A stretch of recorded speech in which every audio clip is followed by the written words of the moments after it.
By the way, I respect people with different opinions on this. We need a speaker. We got a world on fire. But we didn't put us, I didn't put us there. The small group that took out Kevin and then blocked Steve has put us in the spot. So my main concern is, as an American, we believe in the rule of law and fairness. And we had a small group of folks who broke our rules and got rid of Kevin. And then a small group broke our rules and blocked Steve. Now they want us to follow the rules and support Jim. And I don't like that. I don't play a game where the other guy can break the rules and win. And as an American, I think we should stand up against that. But that's what's happened. We've had a minority of the majority dictate all of this, and it's unacceptable. So I'm going to stand up and defend Kevin and Steve. Well, good morning, and welcome to the Morning Report. My name is Willie Lawson. The Morning Report is a production of fightbackmedia.com, fightbackmedia.com, fightbackmedia.com, and fightbackmediatv.com. I hope that you are well today. Today is the day that the House is supposed to have elections for their speaker.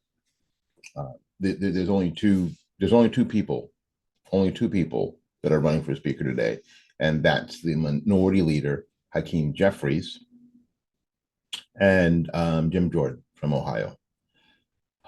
There are Republicans. I'm not going to use that term, Republicans in name only, but there are Republicans, because you don't have to denigrate them in any other way than saying that I think they're wrong. I think they're wrong, and I think they're making a bad situation worse when they don't have to. And that's the thing. They're making a bad situation worse when they don't have to make it worse.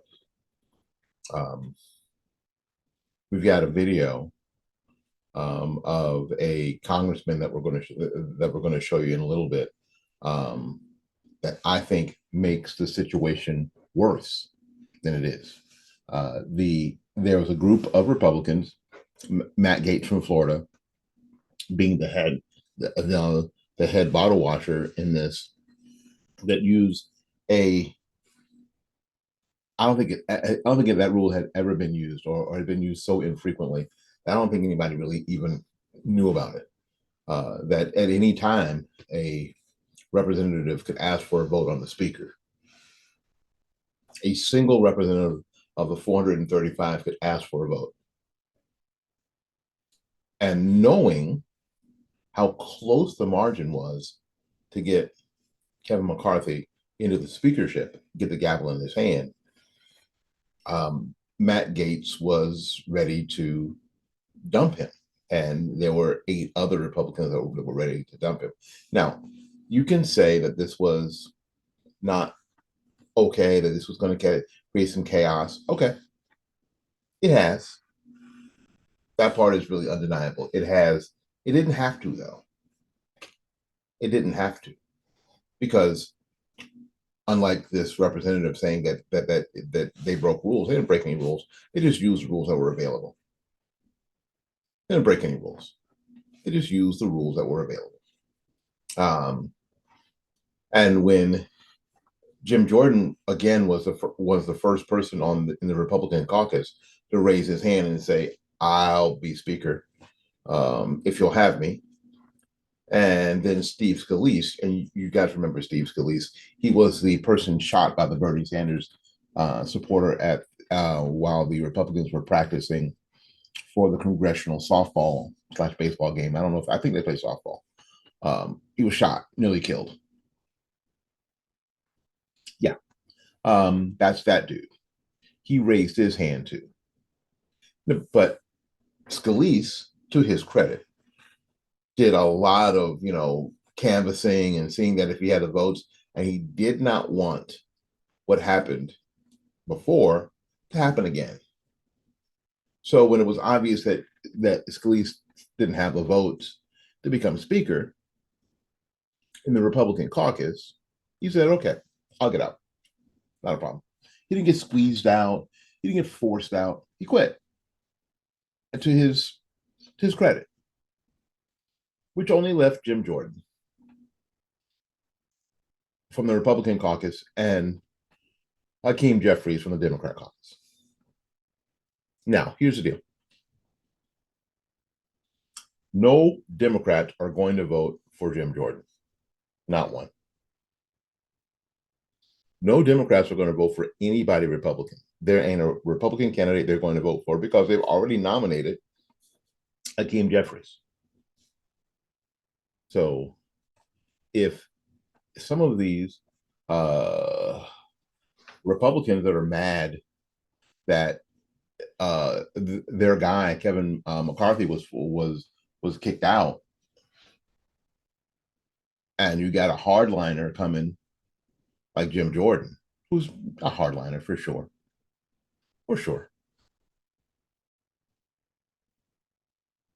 and they're still mad. It's too late. You've been backed into a corner, and the only way out of that corner is to simply vote with your caucus. Because otherwise, you will have Hakeem Jeffries. If you vote for Hakeem Jeffries, well, I would think this will be your last hurrah in the U.S. House of Representatives. Because there are donors now who are saying if you don't vote the right way, then your reelection campaign is going to be history. Now, I have heard personally that one of the first things they talk about when you get elected to the House of Representatives, because you only have 2-year terms, is making sure you have enough money in your reelection campaign fund to run again. Now, the thought is if you have enough money in your reelection campaign, you don't have to worry about it the second year. You don't have to worry about raising money. You can go ahead and continue doing the job that you were there to do. There is campaigning to do, but the big thing about raising money and qualifying, especially qualifying, you don't have to worry about. But if that money is not going to be there, these people who are standing up for Steve and Kevin are cutting off their nose to spite their face. And when they do that, it's the nation that will bleed. It is my thought. It is our thought here at Fight Back Media. If Hakeem Jeffries becomes the Speaker of the House of Representatives as minority leader, Republicans will have, these Republicans will have ended the proud history, if we can say that, of the Republican Party, and disenfranchise millions of hardworking Republicans, rank and file Republicans, not politicians. I mean, just regular folks on the street. It's the people who go to rallies, the people who write the $20 checks to representatives, the people who send $10 to the Heritage Foundation. I mean, we're not talking about the $1 million donors. We're not talking about them. We're talking about the regular folks, just the regular folks, because you got butthurt, frankly, in all of this, and now you want to represent yourself instead of your constituency. You will destroy the party, and a lot of these people will have nowhere to go. Leaving the door wide open for Trump or another Trump-like individual to sweep into office. So if you don't like hardliners, you are tilling the soil for Trump. Not just this Donald Trump, I mean a Trump-like character to come in. I'm not sure that's what you want.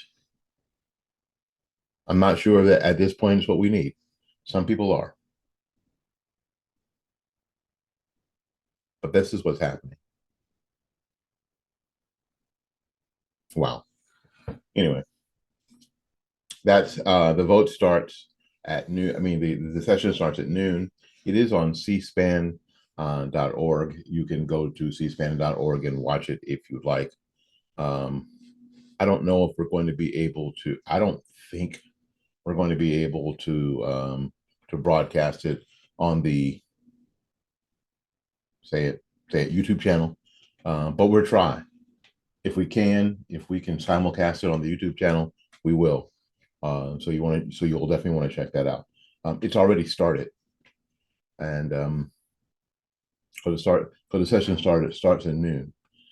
So we're going to go ahead and get to that. We need to get to these other stories real quick. In 2008, I was a Mike Huckabee guy. I was a Huckabee guy. Huckabee was a bass player. He was a Baptist preacher. He was a really good bass player, by the way. And one of the tenets of his campaign was to increase the amount of arts and music in schools.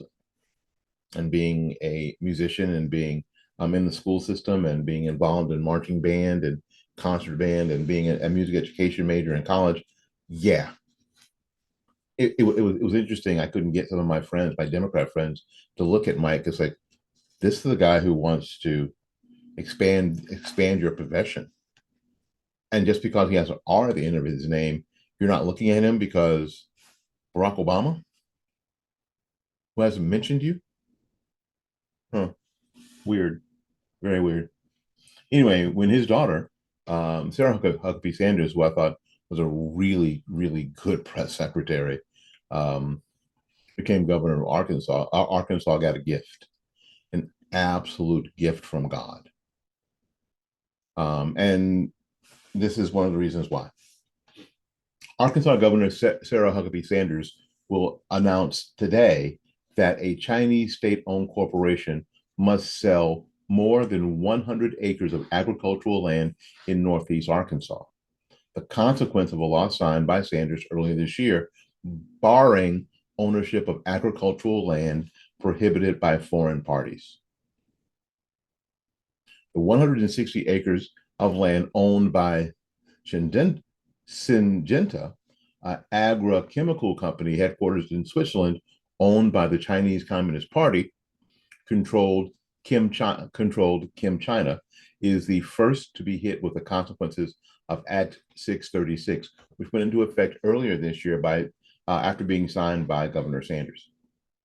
As summarized by the state house, legislation prohibits certain foreign parties from acquiring any interest in Arkansas agricultural land, provides penalties for violations, and creates the Office of Agricultural Intelligence for information analysis and enforcement.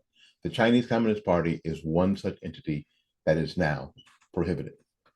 Governor Sanders will announce the first action taken under Act 636 alongside Arkansas Attorney General Tim Griffin and Agricultural Secretary Wes Ward at noon Eastern Time. So that's happening right now. For far too long, in the name of tolerance, we've let dangerous governments infiltrate our country, Governor Sanders told Town Hall of her administration's actions. Arkansas will tolerate them no longer. Today, Arkansas will become the first state in the country to force a Chinese state-owned company to sell their farmland. Sanders noted, it isn't about where you're from, it's about where your loyalties lie. We simply can't trust those who pledge allegiance to hostile foreign power. In her remarks this afternoon, Governor Sanders is expected to invoke the eye-opening events that have taken place in Israel as another horrific example of how American enemies are on the march around the world and here in the U.S. Sanders will also remind that it is not just Hamas or Hezbollah, but the Iranian regime that funds terrorism and chants death to America that poses a threat to the United States, along with Russian authoritarianism and the Chinese Communist Party's efforts to usurp America's role in the world. In regard to China, Governor Sanders' efforts have already, within just months of taking office, proven fruitful in her bid to protect Arkansas as well as the United States by extension, and its residents from the CCP's well-documented malign influence. Her efforts on and Tuesday's actions make Sanders governor the first state in the U.S. to make such a move, curbing the CCP's ability to purchase land in strategic locations around the U.S. for any number of reasons: corporate espionage, theft of research, surveillance of Americans, observation of sensitive military installations, beginning with Syngenta and its holdings in Arkansas. Officially, the CCP state-owned entity uses the 160-acre property in Arkansas for seed research. However, according to the U.S. Department of Defense, Syngenta's parent company, ChemChina, is listed as a Chinese military company. Well, my girl Sarah is kicking them out. Y'all can't be. CCP, you can't be in Arkansas. Now, I'm sure the Chinese people are going, the Chinese government, the CCP is going to raise hell and make things more difficult in China for, I guess, Americans, but that's okay. Sometimes that sacrifice has to be made. You know, my grandmother had a phrase. That phrase was, when talking about children that were just completely out of control. Those kids are so free till they're foolish. That means they can do whatever they want to any degree so much that they're just foolish. They're just hurting themselves. Yep, that's what's going on. All righty, we're going to get out of here and see if we can get the CCP. I mean, the CCP, same thing.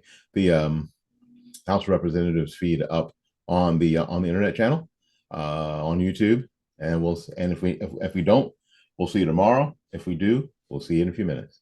My name is Willie Lawson. This has been the Morning Report, a production of FightBackMedia.com, FightBackMedia.com, FightBackMedia.com, and FightBackMediaTV.com. Until we see you again, go out there and learn something, love somebody, and for goodness sakes, y'all take care of yourself. We will see you when we see you. Bye-bye now. What's going on, Tampa?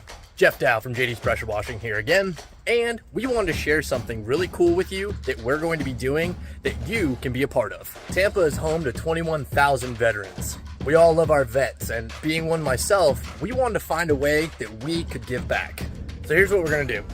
For every 10 jobs that we do that are $300 or more, we're going to do one veteran home for free. Now, when I say home, we're talking house wash, driveway, sidewalks, and perimeter fence if they have one. So I need your help with exposure on this so that we can get the jobs that we need as well as the veteran homes to clean, which is going to be a total surprise for them. We're going to show up, knock on the door, and let them know right then and there in the moment what it is that we're going to be doing for them. It is going to be pretty cool. And here's a bonus offer for all of you who help us with this. We're also going to offer 15% off all cleaning that's over $300 just to say thanks. So if you could do me a huge favor, like, comment, and share this video so that we can get the word out and start cleaning homes of veterans right here in Tampa.